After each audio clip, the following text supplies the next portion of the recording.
Hi BookTube, it's Missy, and today I'm here to share with you guys my wrap-up for January 2018. Really quickly, it's really hot outside, and so I have the window open. Excuse any traffic sounds or kids screaming. I live in apartments. Okay, let's continue. This month was absolutely amazing, and when I was doing my New Year's resolutions for my channel, I was thinking, okay, Missy's going to, Missy as in myself, I don't know why I said Missy is going to, I'm going to not put pressure on myself to read this year. I put 50 books on my Goodreads goal, and I was thinking, I'm going to do whatever I want, whenever I want, and not worry about goals or reading or anything. And then I ended up reading 11 books this month. So I don't know if it's because these books were just amazing and I just devoured all of them, or because I didn't feel the pressure, I ended up reading more. Does that make sense? So I'm very excited about this month. I did break up my books by star rating. So we're going to start with the 3-star books, then the 4-star, then the 5-star, so we can end this video on a good note. There are a lot, like I said, there are 11. I did want to make weekly videos, but I didn't. So this video is going to be a little bit long. I will have timestamps below in case you want to skip around. I also will have the Goodreads reviews down below because I can write better than I can speak. So hopefully all of that made sense. All right, what we're going to do is we're going to start off with my 3-star books. The first book I have here is Pork Pie Hat by Peter Straub. We got this in the Nocturnal Readers box a few months back. I gave this book 3 stars. 1, because it's categorized wrong. It's under the genre horror. This is not a horror. I don't care if it takes place on Halloween. It's not a horror, okay? 2, the reason why this book got 3 stars is because it's boring. It's absolutely boring. So 1, it's not scary. 2, it was boring. 3, it kind of didn't make any sense. So we have our main character, not this man. This man is what it's about. Our main character's name is, I don't even know. What's his name? Oh, that's right. He's nameless. He's just a guy. So there's this guy, I'm going to call him Guy, who's in college. And he has a favorite jazz musician, which is this man here, the Pork Pie Hat Man. He's known as Pork Pie because that's the hat he wears. And yeah, he just plays the saxophone.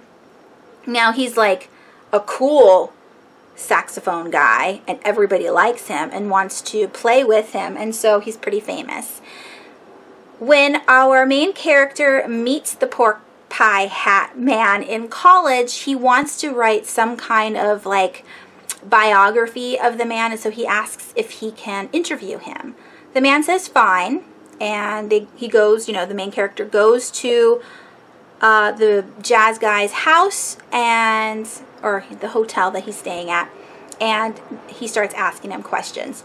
Now, the main story that the jazz man talks about is when he was about 10 or 11, his last Halloween that he ever, participated in, and how this Halloween, changed his life forever, and how it was just really, really bad. Now, the whole time he's discussing this story with our main character, he's completely drunk, and the story's boring. It's it's about a very poor black kid who lives in a small town, and on the outskirts of the town, like on the edge of the town, is this these woods.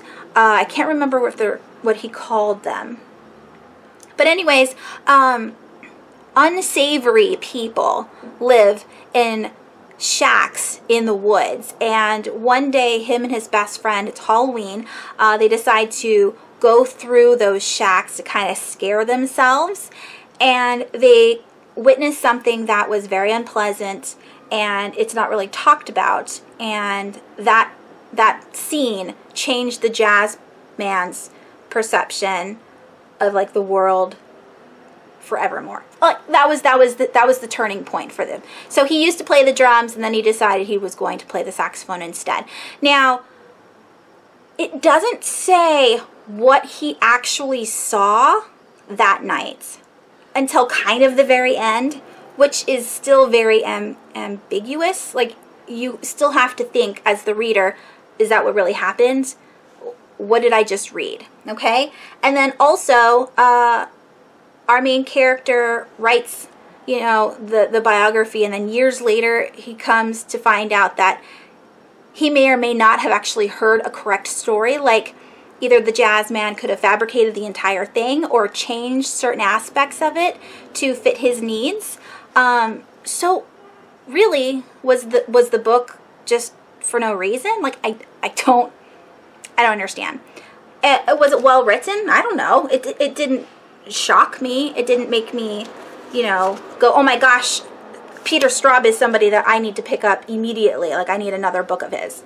And so because of all of that, I am giving this book away. So if you are interested in figuring out what this book is about and then letting me know afterwards, you're more than welcome. This will be in a trade away coming soon.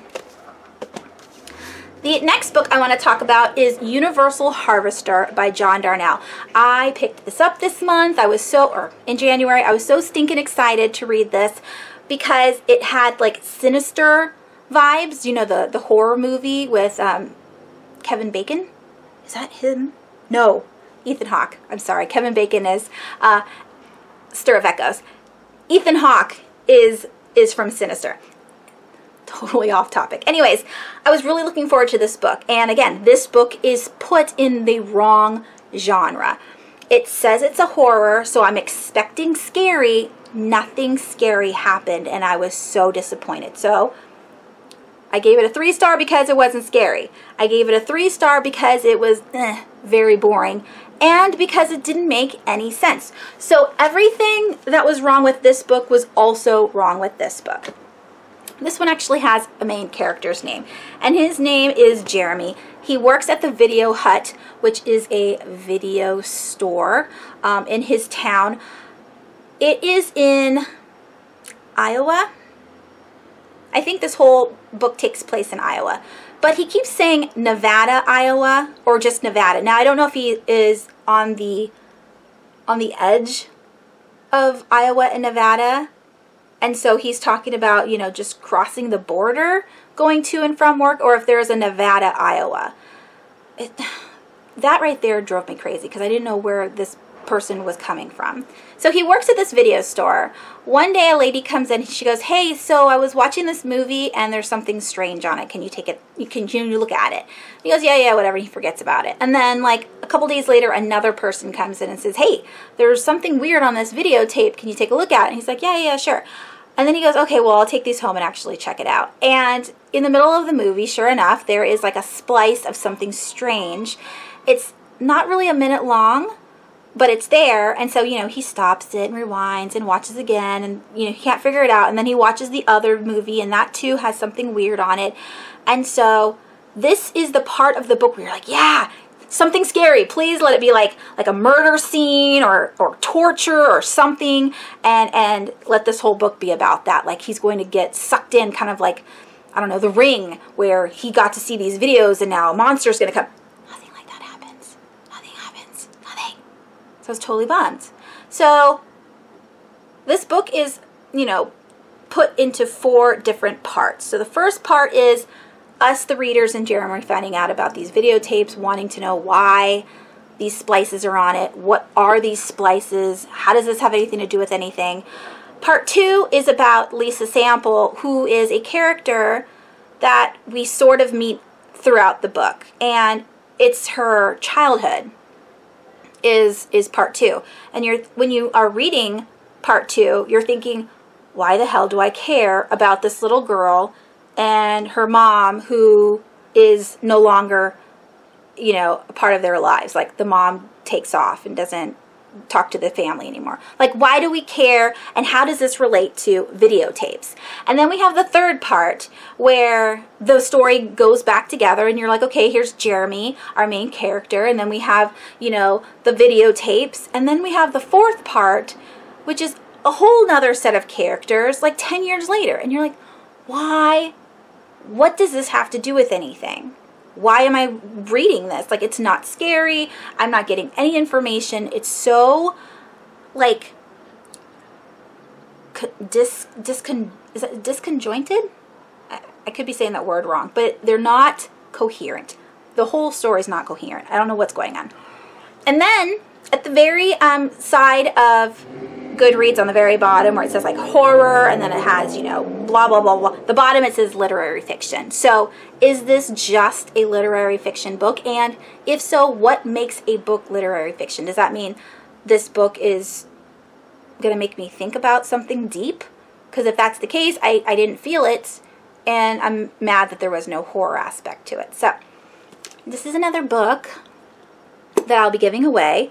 It's a gorgeous cover. It's very small. I wish it was amazing, but it wasn't. Maybe you guys, whoever wins this book in the trade away, will pick this up and be like, oh, this is the best book I've ever read. Because that's what I want. I want someone to really enjoy this, because it's beautifully written. There are some, you know, parts that were just like very pretty, but it wasn't scary, and it didn't make any sense to me. I just don't get it.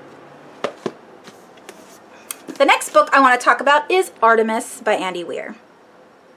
Now, is this a one-hit wonder author? I have no idea, because he's only written 2 books. Will I continue to read him? Yes, because I'm curious to see if he will write another book as good as The Martian, because this, my friends, is another 3-star read. Different reasons for not liking this one. It was boring. It was very boring. It was just unboring enough to continue reading all the way to the end. And if you guys know me, I don't usually DNF books, so I was obviously going to read until the end anyway, but it did take 2 months to read this book, and it's not that long. It's not that long. It's 304 pages. Drive me crazy. Okay, the reason why I'm giving this a 3-star is because our main character is such a brat, I can't even stand reading about her. So the main plot of this story is that our main character, Jazz, is going to sabotage a company on the moon to get a whole bunch of money. Like, a millionaire hires her to sabotage this company. He says, do you want to pay her $1 million? And she's like, cool, because I like to do things that are fast and easy to get money without hooking myself. So that's the whole plot. And what drove me crazy is she's super, super smart, and she wastes it. I hate when people have, you know, lots of potential and then just end up doing nothing with their lives. It makes me crazy, because there are people out there who have to really try and they barely get by. And then those that don't need to try, they just don't do anything, and they waste their lives. Maybe I'm talking because I've seen it personally in my life, and it makes me crazy. But yeah, so she is a person of color. I can't remember if she's like Indian or from Saudi Arabia, because at some point they talk about Saudi Arabia, but her father prays a lot, but I don't know if it's Muhammad. I can't remember. Anyways, it doesn't matter. It doesn't matter, because she's awful anyway. So her dad is a welder, a very, very good welder. She's got all the skills that she needs to have a good life and have a good job, and she's a porter instead. So she just delivers stuff and has like a smuggling business on the side. So again, she can play on her phone all day, which is called a gizmo in this book. So she just wants to get quick cash and then hang around and just play or sleep. That's her whole goal in life. I'm getting stressed out again just thinking of it. Okay, and so yeah, so I didn't like that. Also in this book, there is a gay character, which I thought was brilliant. Yay, we have a person of color, and we also have, you know, diversity. Now, Jazz has a beef with Dale, who's gay. She hates him and doesn't speak to him for like months or years because he stole her boyfriend. Okay? Her boyfriend didn't know he was gay. His name's Tyler. He didn't know he was gay. And then he goes, yeah, I'm gay. And so they break up. And now Dale is with Tyler. And she hates Dale for stealing her boyfriend. The book doesn't say they cheated on each other. There was no cheating involved. They just broke up. You can't get mad if someone actually doesn't like the opposite sex. If I ended up being gay and I told my husband, I'm sorry, we've been together 21 years, it's heartbreaking, I know, but I'm actually not attracted to men. I want to be with a woman. Can he hate me for that? Maybe, but can he hate the person I'm with?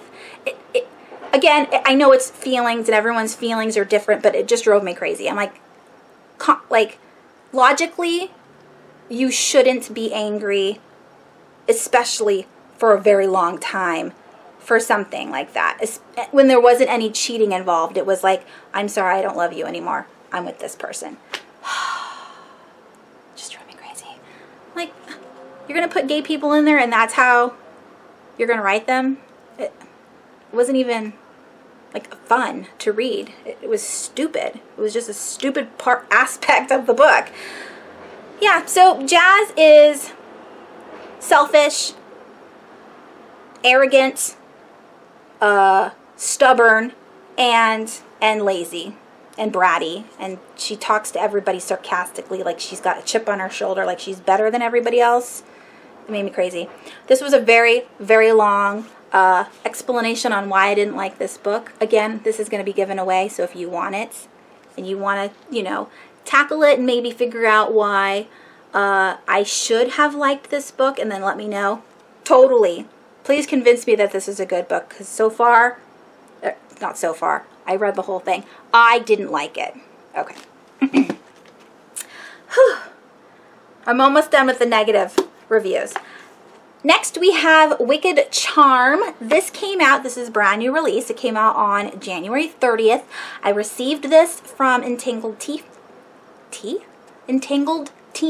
for free for an honest review, and my honest review is this is a 3.75 read. It's a YA romance mystery thriller. It's 75% YA romance. The romance is so stinking cute. I really liked it. The other 25% was lame, and that's what made me sad. So this was almost a 4-star read, but I had to cut back because, again, the 25% was kind of obnoxiously lame. So here's the breakdown of this book. Our main character is Willow May Bell. She moves to a part of Georgia that is like on a swamp where her grandma lives. So the first annoyance that I saw was the fact that her grandma has a name in the book, but her parents don't. That should be something that's not even like on a list of why you should be angry, but I don't like characters just being called mom and dad. And mom and dad had a job, but they weren't available all the time. So it was weird when they came in and out of the picture, because it was like for like a line or two. It wasn't very much moral support. I don't know. I mean, the parents were there, but just barely. And then we have, she's 17. She meets her neighbor for the first time. His name is Bo Cadwell. The grandma goes, don't ever talk to that boy, he's evil. And so she's like, well, why is he evil? And then she goes to school, and now all the girls are like, don't talk to him because he's evil.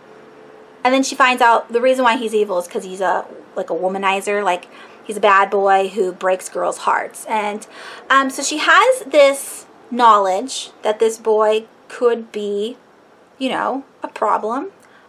But she still thinks he's super cute.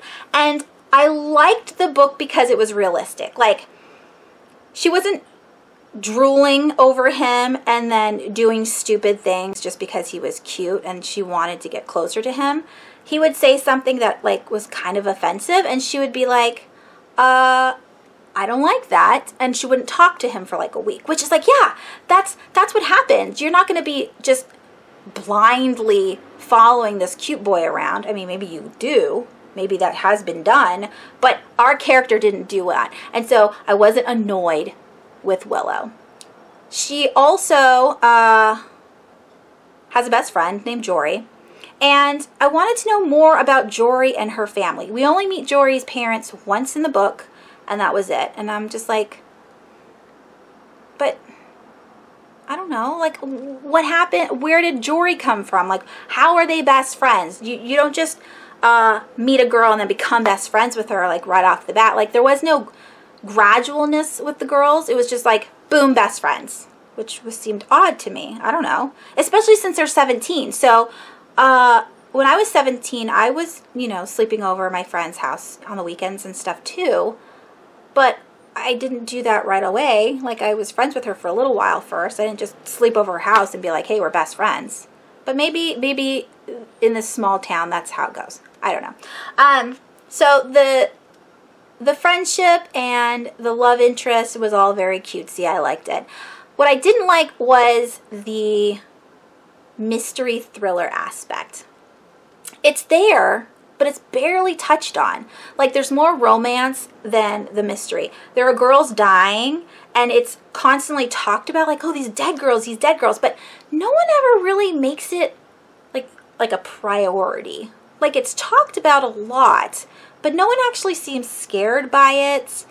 Like, they're walking around in the swamp where the dead girls were found, and there's no, like, maybe we shouldn't hang out here at all. The parents, none of the adults care that these girls are hanging out clearly in a zone where the murderer keeps killing girls. And it didn't make any sense why they were allowed to do so. Well, if you are hanging out with somebody, like a buddy system, then it's fine to hang out in the area that the killer is constantly prowling. It just didn't make any sense. And then the cops only talk to our main character and the boy next door because they are the closest people that live to the swamp. I'm like, where are the rest of the suspects? Like, how else is this going? Like, who else is working on this case? Like, it just didn't, it didn't make any sense. That drove me crazy. And then the killer happened. And the reason for the murders was so overly dramatic that it was silly. That's like stubbing your toe and then shooting someone because your foot hurts. Like, that's how I felt the book went. Like, all the murders was because the killer stubbed their toe. The correlation, it just didn't make any sense. Like, if you're gonna kill just to kill, that's one thing. You have this urge, like, I like killing people. I like draining their life from them. That's one thing. But being just dramatically pissed off and killing people is just it's so silly. It's so silly. Anyways, yeah. I'm keeping this book because I did like the romance. I know I'm not a romance reader, but it was cutesy. I might read it again. It did get 3.75 stars, and I keep books on my shelves that are bigger than 3 stars. I may or may not give this away later on in the year, but for right now, I'm going to hold on to it. All right, it's been like 23 minutes, and now we're on to the 4-star reads. I'm sorry this video is so long. Okay, so the first 4-star read is the book that I was super excited to bring with me on my Seattle trip, and that is Mr. Darcy, Vampyre by Amanda Grange. Grange? Did I say this was from Amanda Hart? That's the author's name. Oops. All right, so this story. I picked it up because people on Goodreads said it was Pride and Prejudice meets Twilight. And I was like, oh my gosh, yes! It's like candy. I'm going to love this book. I did love this book. It was candy. It had nothing to do with Twilight. People are so ridiculous. Just because there's a vampire in here doesn't make it Twilight. Okay? Just because there is a romantic vampire who wants to be with someone doesn't make it Twilight. That's not how it works, people. Stop shitting on Twilight. Okay? It was okay of a read. It was fun. It was a fun read. It wasn't supposed to be taken seriously. And if that was Stephenie Meyer's intention, then, you know, she was a new writer and she put all her blood, sweat, and tears in that, so it was her baby. It's okay to make fun of it a little bit, but it wasn't that bad. Rant done. Okay, anyways. This is basically the sequel to Pride and Prejudice. If you love Jane Austen's Pride and Prejudice, I think you'll really enjoy this one. It is such a fun retelling. So it starts off with the marriage between Mr. Darcy and Elizabeth. In the real original story, they are proposed, you know, like he proposes to her. He asks her father for her hand. They are talked about getting married, but no marriage happens in the book. So we have Elizabeth and her sister, and they get married on the same day, and it's all very cutesy. And they go off on their honeymoon, which is called something else in this one. What is it called? I guess it doesn't really matter. But it's not called a honeymoon. It's called something else. Anyways, they go off on that, and Elizabeth's thinking, oh, we're going to go to Pemberley for our honeymoon, because that's like where Darcy lives. But that's not where they go. They end up going to Paris instead. And the reason why they go to Paris is because there's a secret that Darcy is keeping from Elizabeth. He doesn't know how she's going to take it, but he doesn't want her finding out. He wants to go and show her off to his family to kind of get her to maybe see it on her own, and also to get advice from his family members.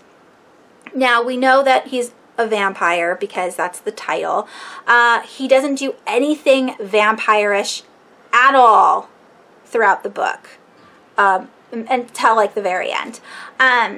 So they go to Paris, they go to a dark tower like in the Alps. They end up going to Italy, and this whole time Elizabeth is upset because they haven't consummated the marriage, and she thinks that maybe Darcy doesn't actually like her, but you know, he likes her, he's just a vampire and he doesn't want to kill her.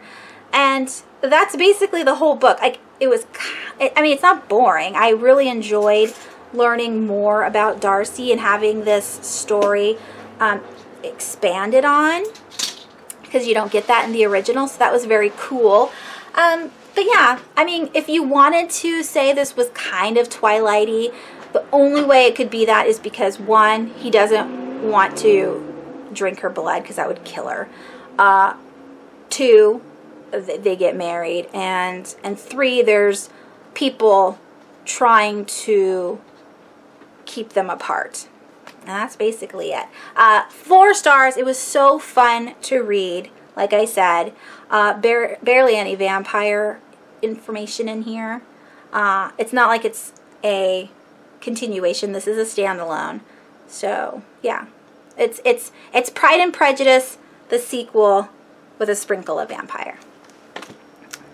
Alright, the next book I want to talk about is The Wolves of the Calla. This is book 5 of the Dark Tower series. If you guys didn't know, I am obsessed with the Dark Tower series at this moment in time. I am currently listening to Song of Susanna, which is book 6. I absolutely loved this one. If I had to put them in order, I would definitely have Wastelands as my favorite book. And then this one would be my second favorite, because yeah, oh, Roland Dances, in this one, which is very fun. Basically what this is just, you know, of course, a continuation of Roland and his quartet. After Wizard and Glass, they are continuing to walk along the beam of the bear on their way to the Dark Tower. They meet these people from Calla Bryn Sturges. These people say, hey, can you help us? There's these wolves from Thunderclap that come and they are stealing our children. The majority of the people have twins, and so each, like, the singletons are left alone from the wolves, but the twins, one of the twins are taken every 25 years or so, and when they come back, they're severely altered. They end up growing to become giants, and their intellectualness has been stunted, so they, you know, they regress to being like babies, but huge babies. Yeah, so these people from the Calla ask Roland and his gang to help out. Roland has to convince the entire town that what he's doing is worth their while and that, you know, eventually they're going to have to help. And I really enjoyed it. I mean, it's just a side story or a side quest to the main quest of getting to the Dark Tower. Do you have to read this in the books series? No, not really. Like, this one and Wizard and Glass, both of those are just side stories to the main story. If you skipped them, it wouldn't be that bad because they don't really go anywhere. These two are like kind of in the same vicinity. So hopefully the Song of Solomon so far seems like they're continuing on with their journey. So these two books were kind of just like extra story that you get to read about the quartet. Does that make sense? Hopefully that makes sense. I really enjoyed it. This was my second favorite. All right, I gave it 4 stars because, you know, they didn't go anywhere. If they would have continued on to the Dark Tower, maybe it would have gotten 5 stars.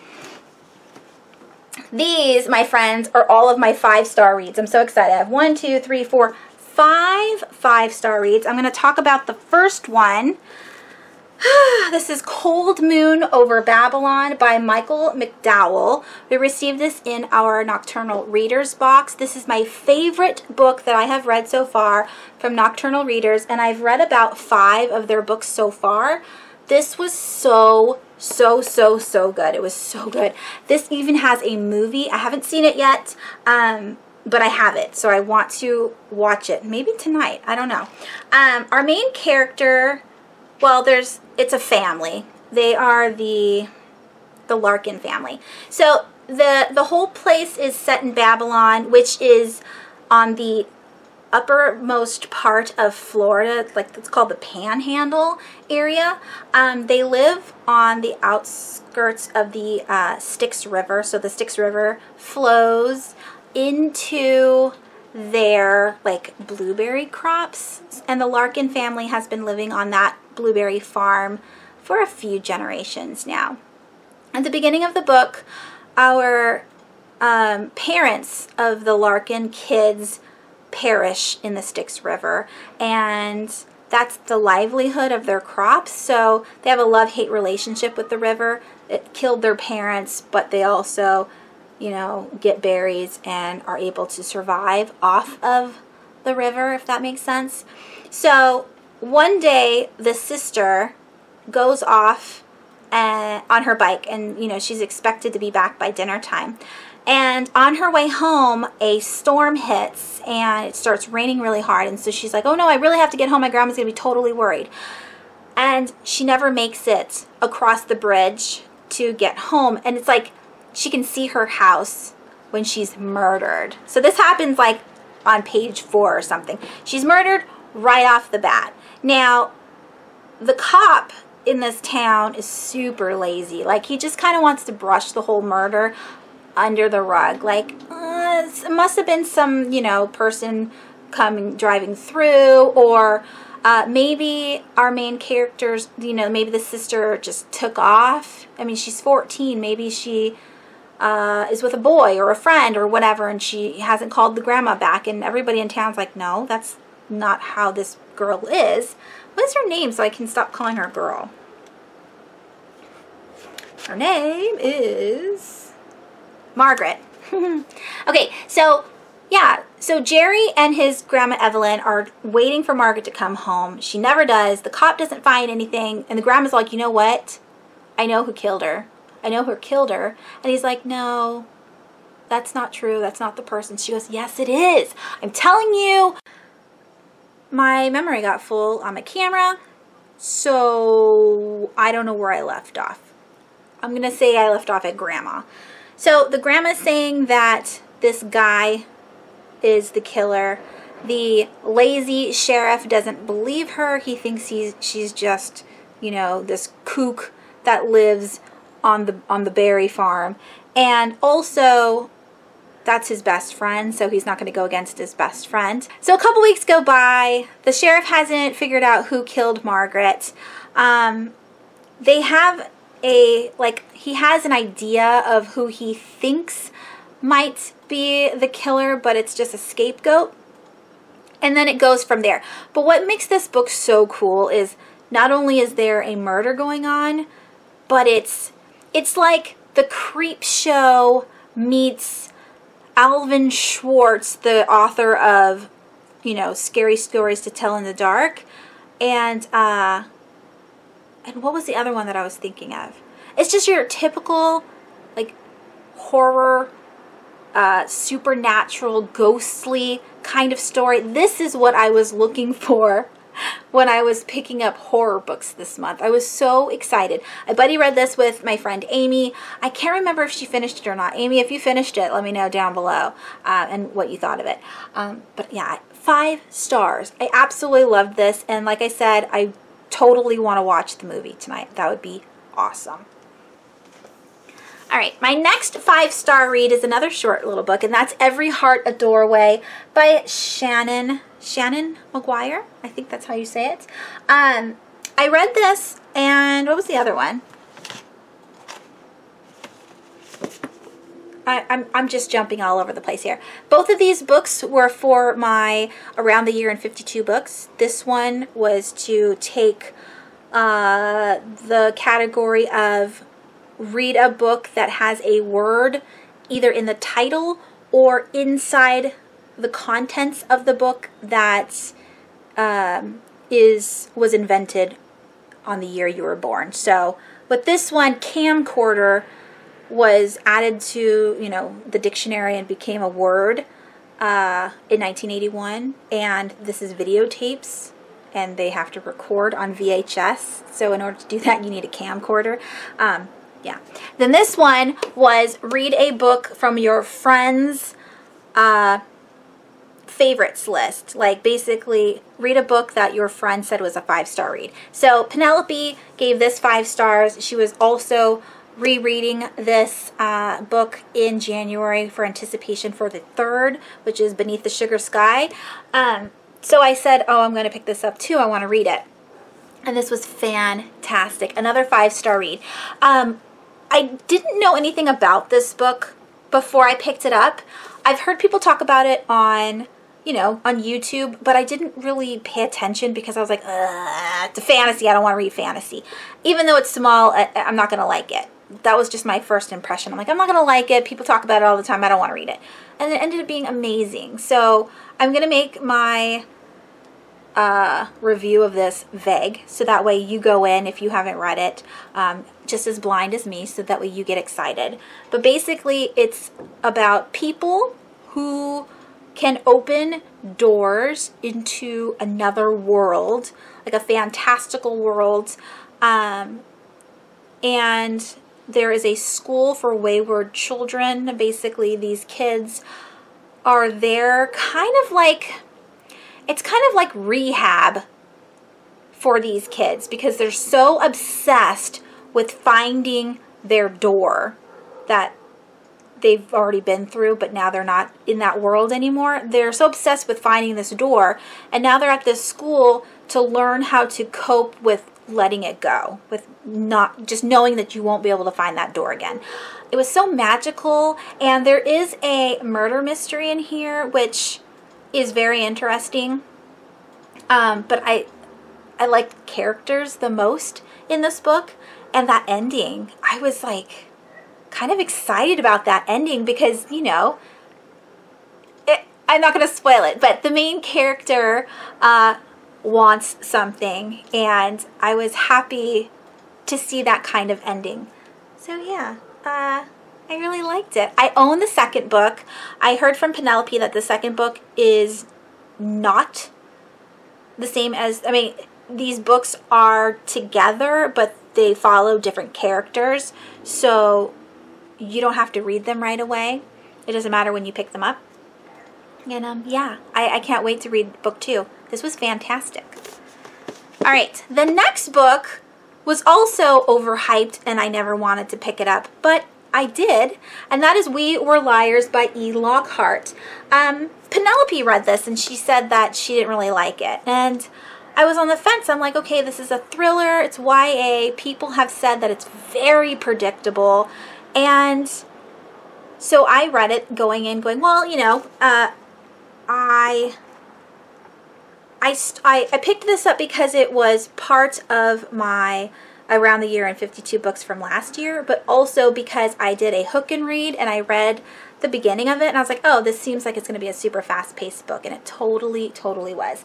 So it's about a girl who is part of a very rich family, and they own an island. And on this island there are 3 houses, one for each daughter, and then the main house for the grandparents. Now, the granddaughter gets to play with her cousins every single summer, you know, on this island, and the whole family gets together, but they're all very, like, wishy-washy. They're kind of stuck up. They kind of do whatever they want. They're very, you know, they show face to prove themselves to the grandpa, because what they're really hungry for is his money for when he dies. They want to be like the top of the will, like, oh, I get the main house. When dad dies, I get the house. And then you peon siblings have to have the old crappy, you know, houses, even though they're all really nice houses. So our main character has an accident one day and completely forgets her whole summer. Like, something happened, I think it was like her 15th year. I think that's what she says. Like summer 15, when she was 15, something happens. It was very dramatic, and she completely blacks out, like, all of that summer. She doesn't remember any of it. And so she's been traveling a lot to keep her mind off of that summer. And then finally she begs her mom. She's like, you know what? I miss my cousins. I want to see my cousins. Please let me go to the island this summer instead of, you know, going off with my father to other parts of, you know, the world, because her mom and dad are broken up. And she does that. And then the book takes off from there. So she's on the island and she's talking to her cousins, and I didn't get what the mystery was. And then towards the end of the book, I read a scene, and like I was holding in the sobs. Like, I was so devastated with the reality of what was going on and what she found out. Like, it just killed me. And I'm thinking, I must be absolutely stupid if everybody found that out, like, way ahead of time. Because there's nothing that I can remember going through that said this is what happened. And yeah, I gave this book 5 stars. It completely caught me off guard. It was fast-paced. It was easy to read, and it made me cry. And is that a reason for a 5-star? No, but it was so good. And I mean, the character, I just felt so bad for her. Like, just everybody. I felt bad for everybody. Just the feels. The feels were running just all over the place. All right, and the last 2 books that I finished in January are a set. We have Bad Unicorn and Fluff Dragon by Plate F. Clark. I read both of these books to my kids every night until I was finished with them. I started Bad Unicorn back in December, I believe. I don't remember if I started in November or December, but I did bring this with us on vacation. This was my reread of the year. I read Bad Unicorn at the beginning of 2017, and it was so good. I kept talking about it with my son, and he was like, okay, Mom, please read it to me. So I did, and we absolutely loved it. 5 stars, twice, so that makes 10 stars. And then this is the sequel, Fluff Dragon. So in the first book, which I can't really talk about this one, so I'll just talk about this one. In the first book, we meet Max Spencer and his friends Sarah, Dirk, and Dwight. Now, Sarah and Dirk both go to Max's middle school. There is a confrontation with a bully named the Kraken. His name's Ricky Reynolds, but they call him the Kraken. And yeah, there's a confrontation with them, and then so the kids are said to go home because they don't want any more things happening with them and the Kraken. They're trying to separate them. So the kids go off and they go to Dirk and Max's favorite hangout spot, which is called the Dragon's Den, which is kind of like a Hot Topic, and it's not a Hot Topic. Wherever you go to buy incense and like dragons and other kinds of nerdy memorabilia, they go there.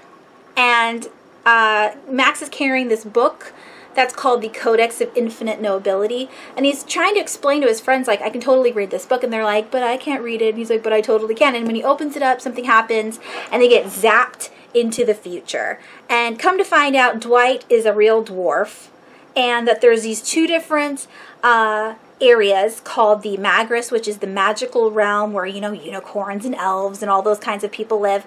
And then there's the real world called the Techris, where humans live. And so Max and his friends are shot off into the future, and they have to save the world, which is so fun. And then in this book, Max and friends have to save the world again. But it's not the future, it's like the present, but we're on the Magris here. So this is the Techris future, this is the Magris present, but they have to save the world twice. And it's so funny.